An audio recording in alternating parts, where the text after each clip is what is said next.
স্বাগত নিউজ 24 চট্টগ্রাম প্রতিদিন সংবাদে আপনাদের সঙ্গে আছি আমি তানিয়া হারুন। এবারে বিস্তারিত। রাজধানীর ইন্টারকন্টিনেন্টাল হোটেলে ফ্যাসিবাদ বিরোধী আন্দোলনে নারীদের অবদান শীর্ষক আলোচনা সভায় এই মুহূর্তে বক্তব্য রাখছেন বিএনপির ভারপ্রাপ্ত চেয়ারম্যান তারেক রহমান। আমরা সরাসরি চলে যাচ্ছি সেখানে। প্রতি অবিচার, কারণ গণতন্ত্র প্রতিষ্ঠা কিংবা স্বাধীনতা রক্ষার আন্দোলনে কোন সংসারের একমাত্র কার্যক্রম পুরুষ সদস্য হত হওয়ার পর একটি সংসারকে টেনে নিয়ে যাওয়ার ক্ষেত্রে একজন নারীর যে নিরন্তর প্রতিদিনের যে সংগ্রাম, এমন একজন সংগ্রামী নারীর কথা আজ এই মঞ্চেই আমরা শুনেছি, তাকে আমরা দেখেছি। এটি কিন্তু একজন নারীর জন্য অত্যন্ত কঠিন একটি লড়াই, জীবনের প্রতিটি বাঁকে। সম্মানিত মা এবং বোনেরা, স্বাধীনতার ঘোষক শহীদ রাষ্ট্রপতি জিয়াউর রহমান বাংলাদেশে প্রথমবারের মতন নারী উন্নয়নে পৃথক একটি নারী বিষয়ক মন্ত্রণালয় গঠন করেছিলেন, যা আজকে আমরা এখানে উপস্থাপিত যে ডকুমেন্টারিটি ছিল সেটিতে আমরা দেখেছি। Mother of democracy Begum Khaleda Zia দ্বাদশ শ্রেণী পর্যন্ত নারীদের বিনা বেতনে শিক্ষার সুযোগ চালু করেছিলেন। বিএনপি বিশ্বাস করে দেশের অর্ধেক সংখ্যক নারীকে রাষ্ট্র এবং রাজনীতির মূল ধারার বাইরে রেখে কখনোই আমরা নিরাপদ বাংলাদেশ গঠন করতে পারবো না, নিরাপদ বাংলাদেশ গঠন করা সম্ভব নয়।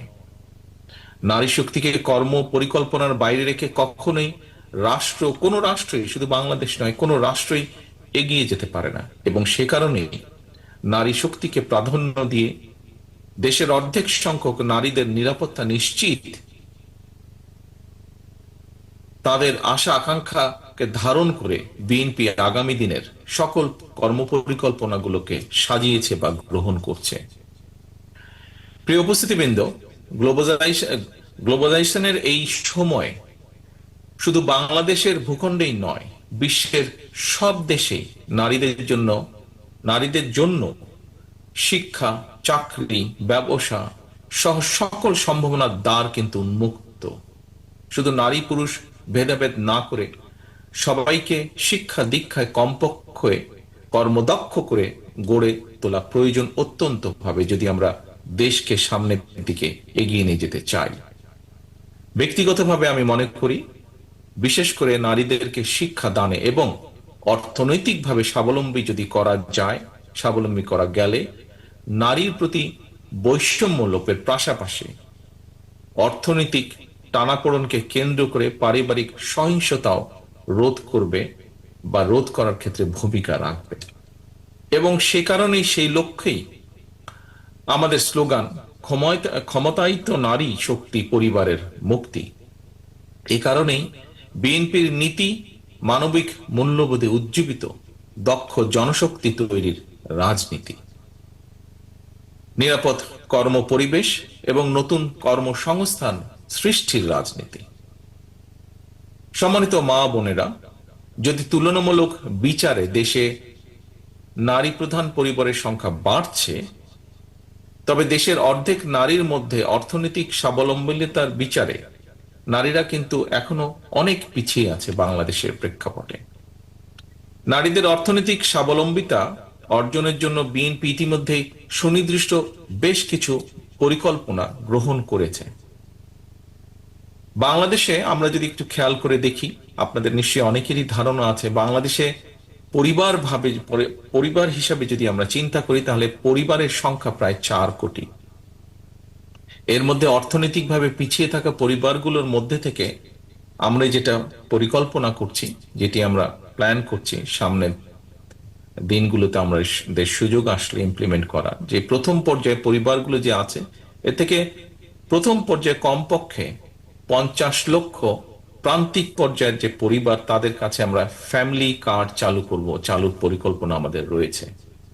ইনশাল্লাহ আসন্ন নির্বাচনে বিএনপি জনগণের রায় রাষ্ট্র পরিচালনার সুযোগ পেলে পরিবারের নারী প্রধানের নামে কিন্তু আমরা এই ফ্যামিলি কার্ডটি আমরা ইস্যু করব। এর লক্ষ্য বা কি উদ্দেশ্য কি হতে পারে, খুব সংক্ষেপে আমি আপনাদের সামনে 2 লাইনের মধ্যে বলার চেষ্টা করব।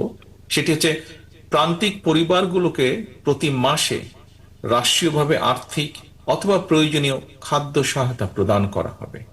আমরা আশা করছি এই ধরনের উদ্যোগে পরিবার এবং সমাজে একদিকে নারীর অর্থনৈতিক ক্ষমতায়ন ঘটবে, অপরদিকে পরিবারগুলোর সামনে ধীরে ধীরে স্বাবলম্বী হয়ে ওঠার সুযোগও তৈরি হবে।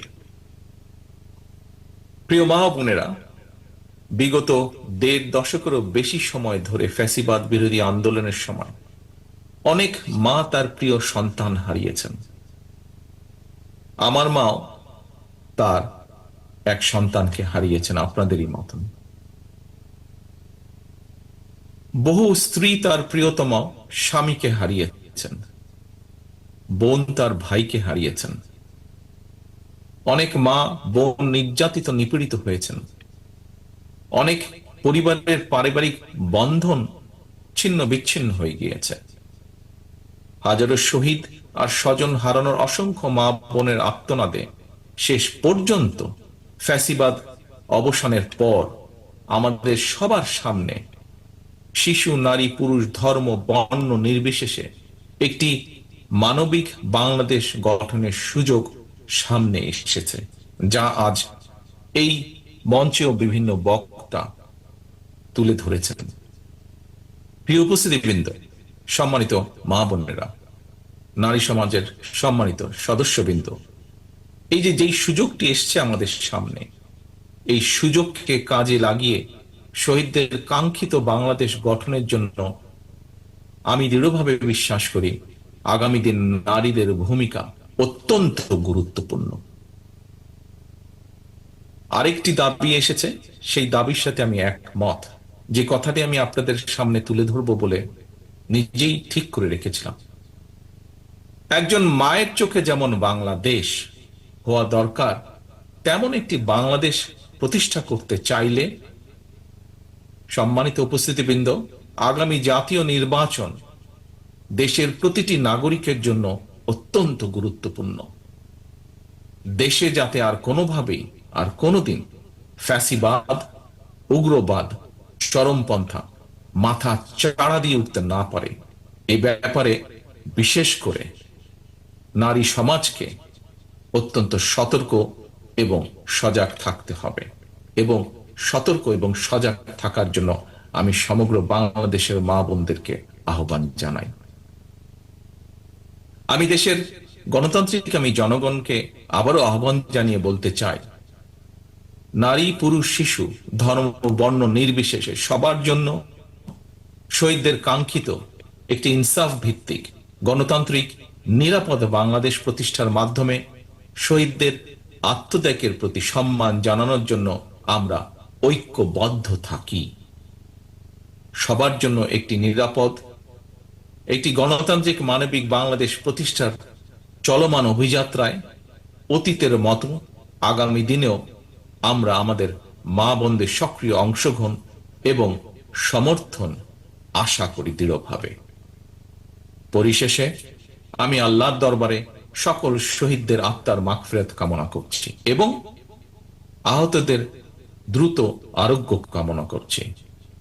অনুষ্ঠান আয়োজকদেরকে আন্তরিকভাবে জানাই ধন্যবাদ। শহীদ পরিবারের শোকাহত সদস্যদের প্রতি আবারও বিশেষ কৃতজ্ঞতা জানিয়ে আমার বক্তব্য এখানে শেষ করছি। আল্লাহ হাফেজ। বাংলাদেশ জিন্দাবাদ। বাংলাদেশ জাতীয়তাবাদী দল জিন্দাবাদ।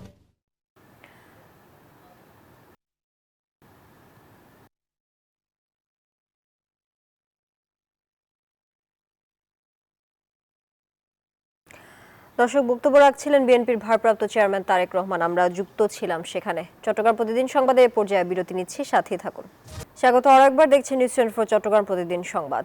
ফেনীর মহিপালে বৈষম্য বিরোধী ছাত্র আন্দোলনে 4 আগস্ট কলেজ শিক্ষার্থী মাহবুবুল হাসান মাসুম হত্যা মামলায় আদালতে চার্জশিট জমা দিয়েছে পুলিশ। বৃহস্পতিবার ফেনী সদর আমলি আদালতে এই চার্জশিট দাখিল করা হয়। দুপুর 12টায় সংবাদ সম্মেলনে পুলিশ সুপার মোহাম্মদ হাবিবুর রহমান জানান, চার্জশিটে পতিত আওয়ামী লীগ সরকারের প্রধানমন্ত্রী শেখ হাসিনা, সাধারণ সম্পাদক ওবায়দুল কাদের, সাবেক স্বরাষ্ট্রমন্ত্রী আসাদুজ্জামান খান কামাল, ফেনী 2 আসনের সাবেক সংসদ সদস্য নিজামুদ্দিন হাজারী ও ফেনী 3 আসনের সাবেক সংসদ সদস্য লেফটেন্যান্ট জেনারেল মাসুদ উদ্দিন চৌধুরী সহ 221 আসামিকে অভিযুক্ত করা হয়েছে। ইতিমধ্যে 51 জনকে গ্রেফতার করা হয়েছে। এছাড়া ফেনীতে 22টি মামলায় 6000-এর বেশি আসামির মধ্যে 1000-এর বেশি জনকে গ্রেফতার করা হয়েছে। প্রিন্ট মিডিয়া, ইলেকট্রনিক্স মিডিয়ার তথ্যগুলো আমরা সংগ্রহ করে আমরা প্রযুক্তিগত সহায়তা নিয়েছি এবং এগুলো ফেক কিনা সেগুলো আমরা ফরেনসিক করে একবার মানে ওয়াকার যে তথ্য, একটা নির্ভরযোগ্য তথ্য, সেই তথ্য প্রযুক্তি এবং তথ্যের মাধ্যমে আমরা যেটা সত্যতা পেয়েছি সেই পরিপ্রেক্ষিতে আমরা আজকে পুলিশ রিপোর্ট দাখিল করতে যাচ্ছি। চট্টগ্রাম নগরীর জলাবদ্ধতা নিরসনে খাল খনন কার্যক্রম পরিদর্শন করেছেন Chittagong city mayor doctor Shahadat Hossain. বৃহস্পতিবার দুপুরে আগ্রাবাদ চৌমুহনীতে অবস্থিত খাল সহ আরো কয়েকটি খাল পরিদর্শন করেন তিনি। এ সময় মেয়র বলেন, জলাবদ্ধতা নিরসনের চেষ্টার ত্রুটি নেই, তবে বাসিন্দাদেরও সচেতন হতে হবে, কারণ খাল খনন করলেও আবারও বাসিন্দারা খালে ফেলছেন ময়লার থলে। এই কারণেই পানি নিষ্কাশন দ্রুত হচ্ছে না। হালদা নদী আছে, হালদা নদীতে যে পরিমাণে জোয়ার এবার এসেছে, যার কারণে ওই পানিগুলো ওইখানে সুইচ গেট নির্মাণ না হওয়ার কারণে কি সেটা হয়নি। সুইচ গেট নির্মাণটা যদি হয়ে যায় এটাও কিন্তু প্রবলেম সলভ। আমি পানি উন্নয়ন বোর্ডের সাথে কথা বলেছি, পানি উন্নয়ন বোর্ড আশ্বস্ত করেছে আগামী বছরের জানুয়ারিতে তারা এই কাজগুলো শেষ করে দিতে পারবে। তো আশা করছি এইবার আমাদের হয়তো বা কিছু কষ্ট হচ্ছে, ইনশাল্লাহ আগামীতেও সেই কষ্টটা আমাদের থাকবে। বিচার অঙ্গনে সুষ্ঠু পরিবেশ ফিরিয়ে আনতে কেন্দ্রীয় কর্মসূচির অংশ হিসেবে ব্রাহ্মণবাড়িয়ায় মার্চ ফর জাস্টিস পদযাত্রা কর্মসূচি পালিত হয়েছে। সকালে জেলা জাতীয়তাবাদী আইনজীবী ফোরামের উদ্যোগে এই কর্মসূচি পালিত হয়। আইনজীবী সমিতির কার্যালয়ের সামনে থেকে পদযাত্রা বের হয়ে শহরের আইনজীবী সমিতির কার্যালয়ের সামনে সভা হয়। এতে বিপুল সংখ্যক আইনজীবী অংশ নেন।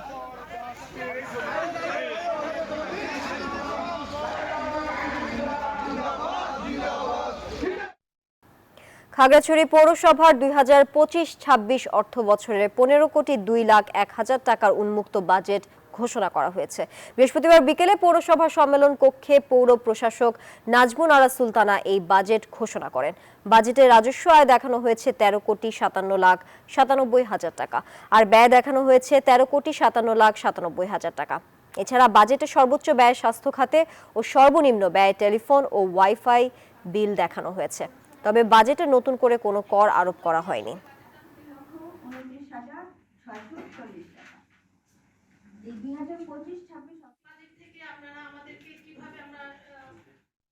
বর্ণাঢ্য আয়োজন ও উপভোগ্য ফাইনালের মধ্য দিয়ে পর্দা নেমেছে চট্টগ্রাম প্রিমিয়ার লিগ সিজন 1-এর। বিপুল উৎসাহ উদ্দীপনার মধ্য দিয়ে প্রথমবারের এই আসরে চ্যাম্পিয়ন হয়েছে অ্যাপারেল প্রমোটার্স লিমিটেড এবং রানার আপ হয়েছে স্মার্ট পলিমার ইন্ডাস্ট্রিজ লিমিটেড। বুধবার রাতে নগরীর অক্সিজেন স্পোর্টস জোনে অনুষ্ঠিত ফাইনাল খেলায় অ্যাপারেল প্রমোটার্সকে 4-1 গোলে স্মার্ট পলিমার পরাজিত করে। টুর্নামেন্টের ম্যান অব দ্য ম্যাচ শিরোপা জয়ী হন অ্যাপারেল প্রমোটার্সের ফারদিন খান, সেরা গোলকিপার মোহাম্মদ তৌহিদ এবং টুর্নামেন্ট সেরা ওয়াহিদুর রহমান।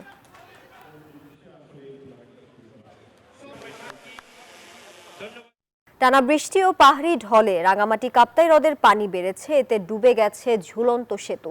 পারাপারে জারি করা হয়েছে নিষেধাজ্ঞা। প্রতি বছর বর্ষায় কাপ্তাই হ্রদের পানিতে সেতু ডুবলেও কোনো ব্যবস্থা নেওয়া হয়নি, অভিযোগ স্থানীয়দের। সেতু থেকে পানি না সরা পর্যন্ত নিষেধাজ্ঞা অব্যাহত থাকবে জানিয়েছেন কর্তৃপক্ষ। ফাতেমা জান্নাত মুমুর তথ্য চিত্রে ডেস্ক রিপোর্ট। টানা বৃষ্টি ও উজান থেকে নেমে আসা পাহাড়ি ঢলে কাপ্তাই হ্রদে পানি বেড়ে যাওয়ায় ডুবে গেছে রাঙামাটির ঝুলন্ত সেতু। দুর্ঘটনা এড়াতে পর্যটকদের সেতুটিতে উঠতে নিষেধাজ্ঞা জারি করেছে রাঙামাটি পর্যটক কমপ্লেক্স। ঝুলন্ত সেতুর এই অবস্থা দেখে হতাশ পর্যটক ও ব্যবসায়ীরা। টিকিট ক্রয় করলেও অনেকে সেতুতে প্রবেশ করতে পারেনি, আবার কেউ কেউ নিষেধাজ্ঞা তোয়াক্কা না করে ঝুঁকি নিয়ে নেমেছেন ডুবন্ত সেতুতে। আইছিলাম ঝুলন্ত ব্রিজ রাঙামাটি দেখার জন্য আইছি। আমরা টিকিটও কাটছি, টিকিট কাটার পরও এখন এখানে এসে দেখি যে পানির কারণে আর কি প্রশাসনের লোক উঠতে দিচ্ছে না। সেতু পারাপার না করতে মাইকিং করা হচ্ছে বলে জানিয়েছে টুরিস্ট পুলিশ। তাদেরকে ব্রিজে বলবো ব্রিজে না ওঠার জন্য, কারণ ব্রিজ বর্তমানে ঝুঁকিপূর্ণ হয়ে গেছে, তাই ব্রিজে না ওঠার জন্য আপনাকে ব্রিজে অনুরোধ করা হচ্ছে। যতদিন ঝুলন্ত সেতুতে পানি থাকবে ততদিন সেতু পারাপারে নিষেধাজ্ঞা অব্যাহত থাকবে জানিয়েছেন এই পর্যটন ব্যবস্থাপক। আমরা নিরাপত্তার স্বার্থে কর্তৃপক্ষের অনুমোদন নিয়ে আমরা জনসমাজের চলাচল সাময়িক বন্ধ রাখব। 1986 সালে 335 ফুট দীর্ঘ এ পর্যটন ঝুলন্ত সেতু নির্মাণ করা হয়। এই সেতু থেকে প্রতি বছর কোটি টাকা রাজস্ব আয় হলেও সংস্কার হয়নি একবারও। Desk report, news 24। চট্টগ্রাম প্রতিদিন সংবাদ এখন এ পর্যন্ত। আরো সংবাদ ও বিশ্লেষণ জানতে ভিজিট করুন news24bd.tv। এতক্ষণ সঙ্গে থাকার জন্য সবাইকে ধন্যবাদ।